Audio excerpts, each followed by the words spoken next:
everyone, and welcome back to another She Budgets YouTube video. For those of you who don't know who I am, my name is Sarah and I love all things budgeting, planning and personal finance.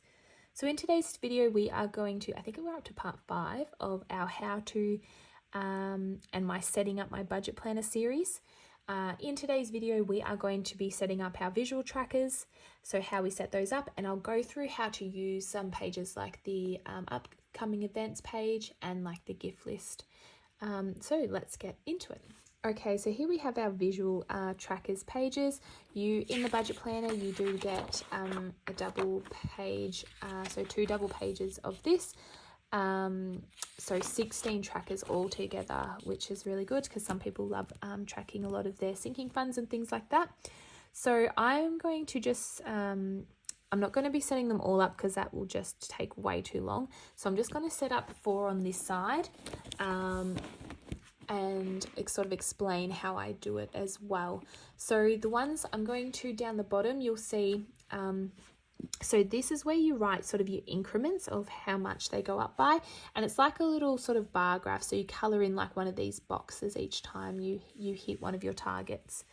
So I'm going to be tracking our holiday. We want to save $10,000. We want to save it by June 25 because we want to go to Fiji. And then this box down the bottom is date achieved. So when you achieve that, you can write the date down there. The next one is, I'm just going to write EF. We want to save $5,000 in our emergency fund.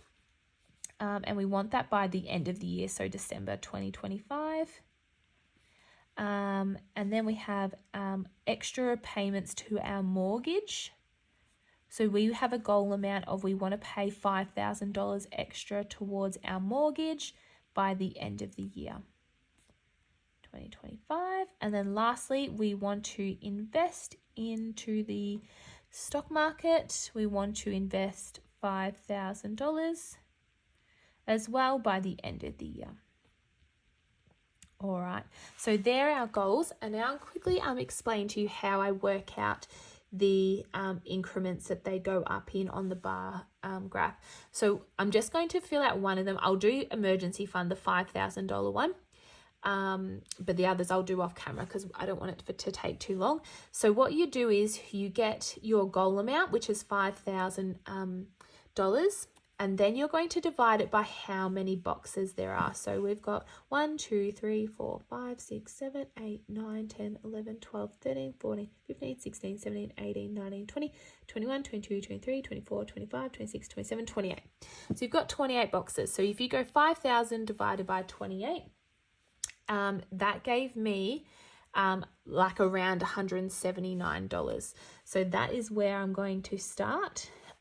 Also, if you have like an iPhone, so also a certain calculator, if you go 179 plus 179 and press equals and keep pressing equals, it just adds $179 to each total. So that was a really helpful way to do it. But then what you do is you just, so the next increment would be 358.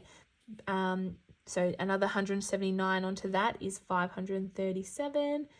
And 716 and so on. So it's going up in increments of $179 until we get to the top at 5,000. So I'll quickly go and fill that up, and I'll put it in fast mode for you.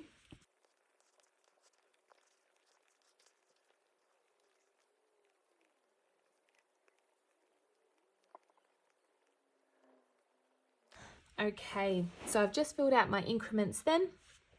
I was just going to say as well, like it won't, of course, be maybe a perfect number. You might have to round up or down. And then the last one sometimes doesn't equal the 179, but that doesn't matter. You sort of get the gist anyway. So then what I would do is throughout the year, so maybe at the end of each month, I would go and check what the balance is up to, and I'd get a highlighter and I just color in. So maybe by the end of the month, we're at $540.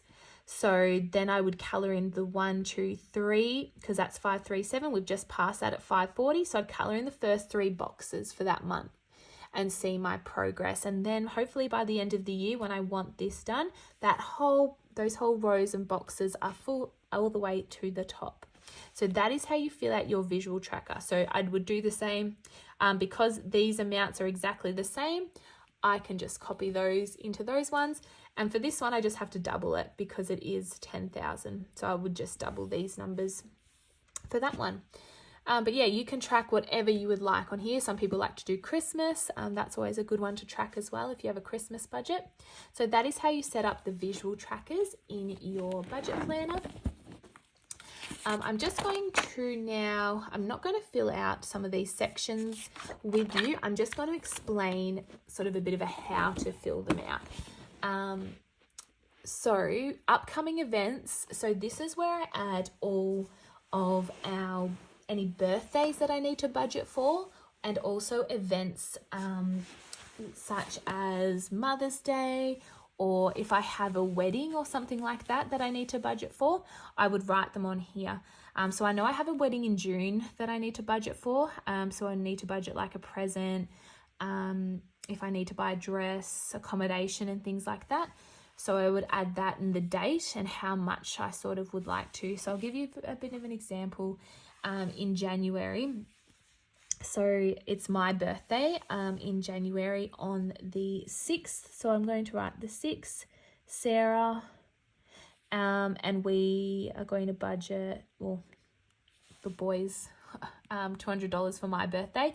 So that's for them to go and buy me a present. So I just sort of do them like that. And so my mum's birthday is also in January. So I do the 13th, mum, and then however much I want to spend on her. So yeah, so each month, so it's just such a good way when you are doing your, I'll just jump to one, your monthly budget calendars. You can add like what birthdays you have, so you know that you need to save some money for those birthdays coming up.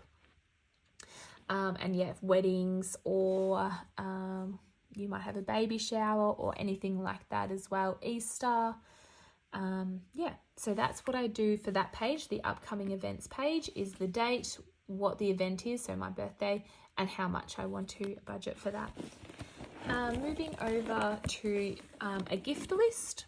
So also I'm not going to be filling this one out today, but it's pretty self-explanatory. So we've got it, the date, the name of the person you're going to buy for, the how much you want to budget that you want to spend for their gift, the actual amount you spent.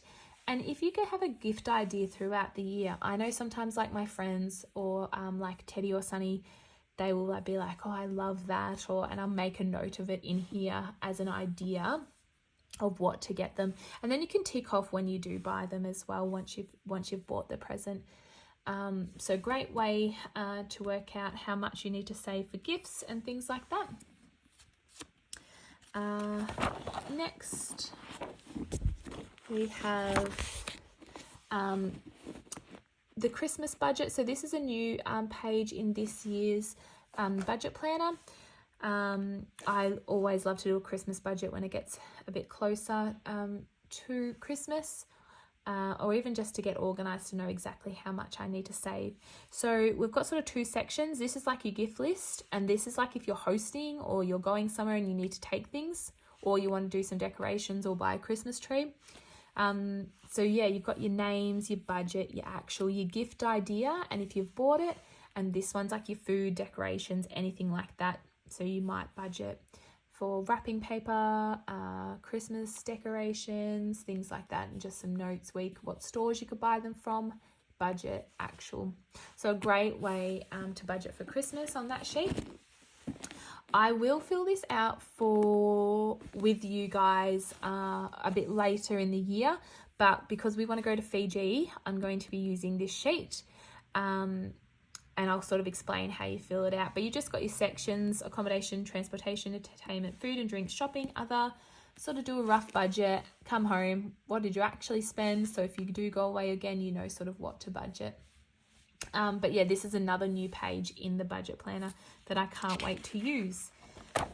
And lastly, I'll just go through the challenges and no spend months. So they've got a little explanation up here of how to use them. 52-week challenge, always a great one. This is my favorite. Each week you can either start at week 1 from in January, and just do each week. Or you could go backwards, start in January, go here. Or sometimes what I like to do is literally just pick a random one each week that fits within our budget, and I just tick it off. And if you do that each week, you will save a total of $1,378, which is amazing. There's a 10,000 a year challenge, so I bumped this one up to 10,000. And then you choose a box each week, and then you'll save 10,000 in a year. So that's also a good one. And then the no spend months, I thought some people would like this, as I know people like to do this. So it's challenge yourself to go an entire month without spending money. So the rules are you only spend on necessary things such as groceries, bills, and petrol. It's just your needs, not your wants. So then you could sort of like highlight or tick each day or cross each day. So the no spend month, you might choose to do it in March, and you see how you go. You can tick or cross or write if you spent any money. So that's the no spend month.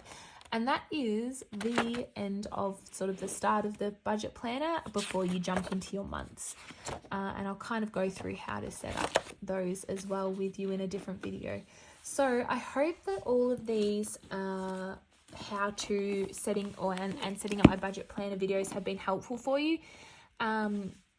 If you do need have any further questions or need some clarification on anything, please feel free to put a comment down below or send me an email, and I will do my best to help you and answer your questions. So thank you so much for watching, and I'll see you in the next video. Bye.